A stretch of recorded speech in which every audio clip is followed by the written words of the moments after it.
have fun. What are the most common con- cognitive beliefs that lead people to make decisions they later regret? Great question. Some of the most common cognitive biases include confirmation bias. This is when we favor information that confirms our pre-existing beliefs, which can lead us to overlook important contradictory evidence. Two, overconfidence bias. When we overestimate our knowledge or abilities, we might make decisions without adequate information and later regret them. Three, availability heuristic. This bias makes us rely on immediate examples that come to mind, which can lead to skewed decision making based on recent or memorable events.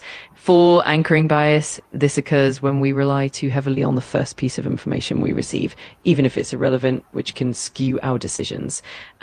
Five,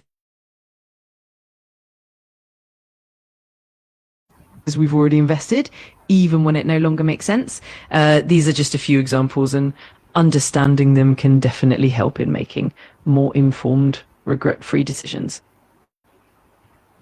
How can someone align their decisions with their core value, and why does that help in reducing regret? Aligning decisions with core values means first identifying what truly matters to you, like your principles, passions, and long-term goals. Once you have that clarity, you can evaluate choices through that lens. This alignment helps reduce regret because it ensures that your decisions are consistent with what you genuinely care about. When your actions reflect your values, you're more likely to feel fulfilled and at peace with your choices, even if the outcome isn't perfect. This approach also helps you stay true to yourself and minimizes the likelihood of second guessing or feeling regret later on. What is the pre-mortem technique, and how can it help in making better decisions? The pre-mortem technique is a strategic approach where before making a decision, you imagine that the decision has failed. In other words, you assume the worst case scenario and try to identify all the possible reasons for that failure.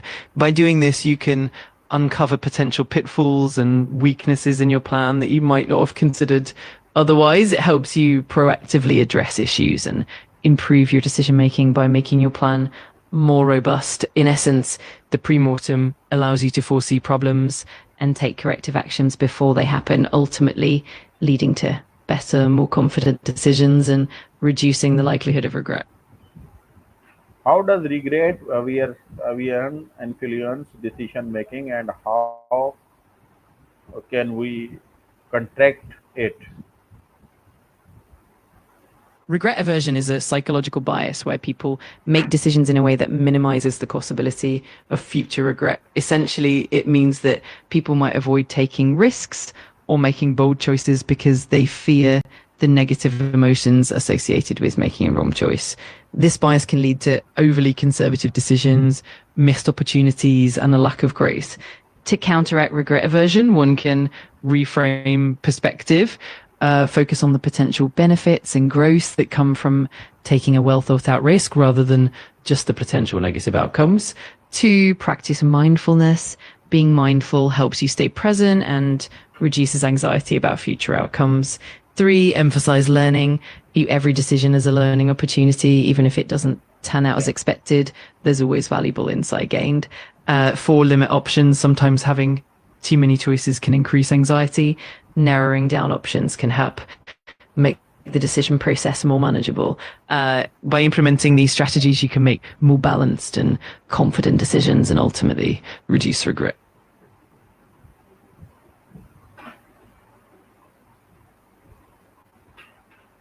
Hello. Hello again. If you have any more questions or need further assistance, What just let me. what decision making strategies can help when we feel overwhelmed by too many choice? Think over choice or decision fatigue. When we're overwhelmed by too many choices, a few effective strategies can help. One, limit options, narrow down the choices to a manageable number. For example, you can set a rule to consider only the top three options, which makes a decision less daunting. Two, use decision-making frameworks. Techniques like a pros and cons list or scoring each option based on criteria that matter to you can help clarify what's most important. 3, set clear priorities, define what matters most to you in the decision. This can help you quickly eliminate options that don't align with your goals or values. 4,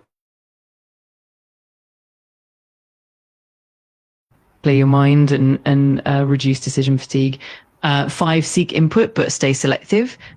Get advice from trusted sources, but avoid overwhelming yourself with too many opinions. 6, embrace good enough.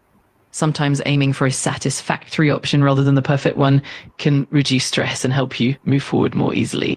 Easing these strategies can make decision making more manageable and help prevent decision fatigue from taking over. How do emotional shortcuts like the effect heuristic impact our ability to make rational decisions? Emotional shortcuts like the affect heuristic influence our decision making by letting our immediate emotions or feelings guide our choices rather than a detailed logical analysis.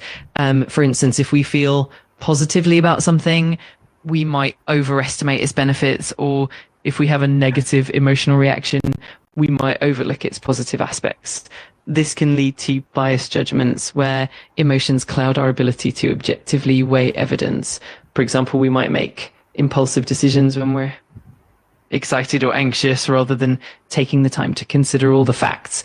To mitigate this, it's helpful to pause and reflect, seek out objective data, and try to balance emotional impulses with rational analysis. This way, we can make more balanced and well-rounded decisions.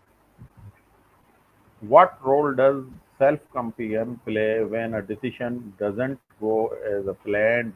How to deal with regret in a healthy way?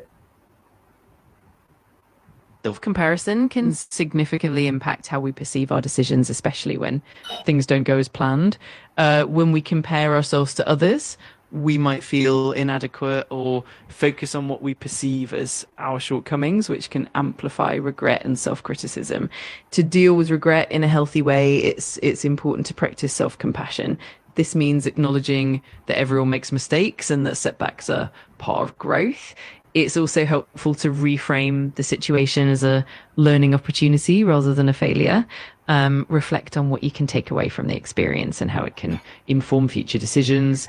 Additionally, focusing on gratitude and positive aspects of your journey can help shift your mindset. Surrounding yourself with supportive people and seeking constructive feedback rather than harsh self-criticism also makes a big difference. In short, embracing self-kindness, learning from experiences, and maintaining a balanced perspective can help you navigate regret more healthily.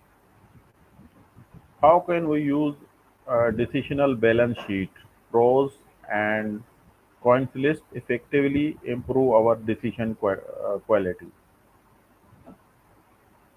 Using a decisional balance sheet or a pros and cons list is a great way to improve decision quality by providing a structured approach. Here are some tips for using them effectively. 1, be comprehensive. Make sure to list all the potential pros and cons without filtering them initially. This helps you get a full picture of the impacts of each option. 2, assign weights. Not all pros and cons are equal. You can assign a weight or importance level to each factor to help prioritize what matters most. Be objective. Try to approach the list as neutrally as possible. Avoid letting emotions overshadow the logical analysis. Consider long-term impact. Look beyond the immediate consequences and consider how each choice will affect you in the long run. This helps in making more sustainable decisions. 5, review and reflect. After creating the list, take some time to review it and reflect on any patterns or insights. Sometimes sleeping on it can help you gain clarity. 6, use it as a communication tool. If you're making a decision with others, sharing the balance sheet can help everyone understand the reasoning and contribute more effectively. By systematically weighing the pros and cons, you can make more informed, balanced decisions and feel more confident in your choices.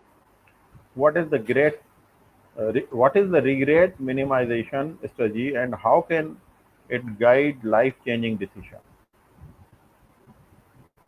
The regret minimization strategy is a concept introduced by Jeff Bezos, the founder of Amazon. It's essentially about making decisions by looking ahead to the future and asking yourself which choice you'll regret less in the long run. The idea is to minimize future regret by focusing on what will matter most to you many years down the line. To apply this strategy, you can consider the long-term impact of each option rather than just the immediate outcomes. It involves asking yourself questions like, when I'm 80, which decision will I be more proud of? Or which choice aligns better with my long-term goals and values? You to prioritize what truly matters. How can we learn from past decision, good and bad, in way that makes a future decision wiser or reduce future regret? Learning from past decisions, whether they turned out well or not, is crucial for making better choices in the future. Here are a few ways to do that effectively. 1, reflect honestly. Take time to look back at your decisions and assess what worked and what didn't. Be honest about mistakes and successes without judgment. 2, identify patterns. Look for recurring themes or behaviors that led to positive or negative outcomes. This helps you understand what factors influence your decisions. 3, extract lessons. For each decision,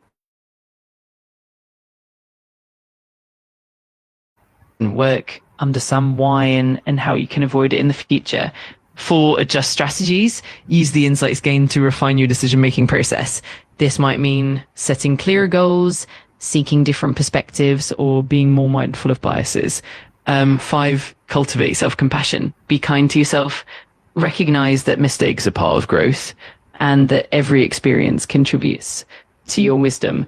6, set incremental goals. Apply what you've learned by setting small, achievable goals that build on your past experiences. This helps you steadily improve and reduce the likelihood of regret. By consistently reflecting and applying these lessons, you'll become more adept at making thoughtful, informed decisions and ultimately reduce future regrets. Now conclude this session, what we learned in this session. Absolutely. So to wrap up, we've explored how to make better decisions and minimize regret by understanding common biases, aligning choices with our core values, and using tools like the pre-mortem technique and decisional balance sheets. We also discussed how to learn from past experiences, embrace self-compassion, and keep a long-term perspective to make wider, more fulfilling decisions. In essence, by reflecting thoughtfully and applying these strategies, we can reduce future regrets and grow more confident in our choices. Thanks so much for joining, and I hope you found the session insightful and helpful.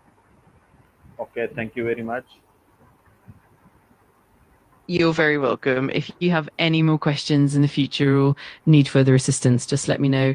Have a great session and take care.